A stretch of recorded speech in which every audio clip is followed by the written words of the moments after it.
All right, so the myxoma is the most common primary tumor of the heart.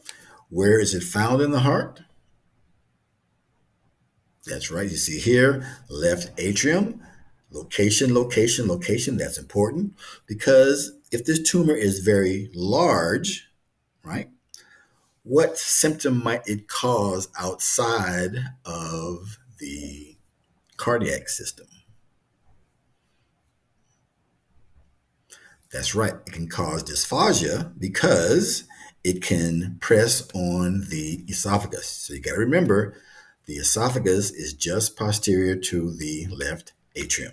Okay. All right. Now, two different ways that it's going to grow, sessile versus pedunculated.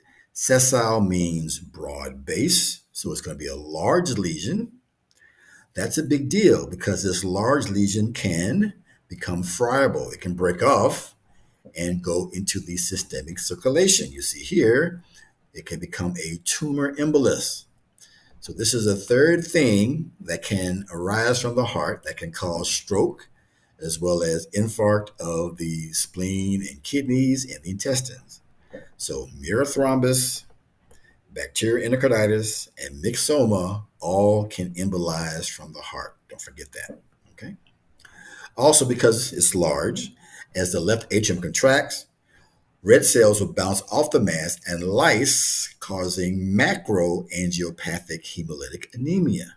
Now, that's important because if you have a female who presents with dysphagia and anemia, one thing you got to think about is Plummer-Vinson syndrome.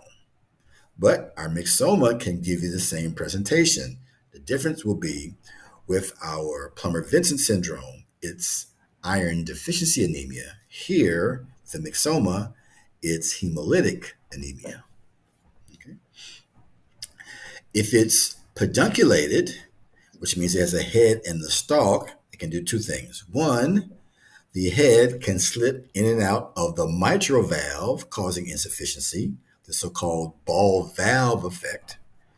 Or the head can bounce around and damage the mitral valve, causing this so-called wrecking ball effect.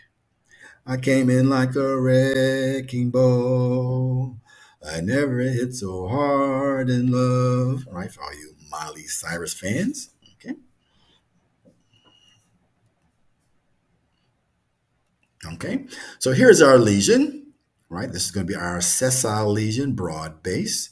It has this kind of gelatinous mucoid appearance, almost kind of looks like jello right there, right?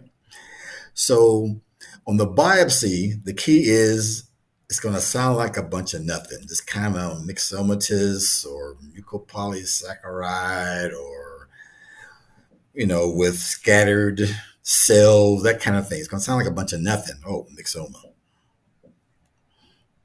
Okay. Another sessile, broad based, but again, you can see how it can be friable and break off. Here would be the pedunculated type.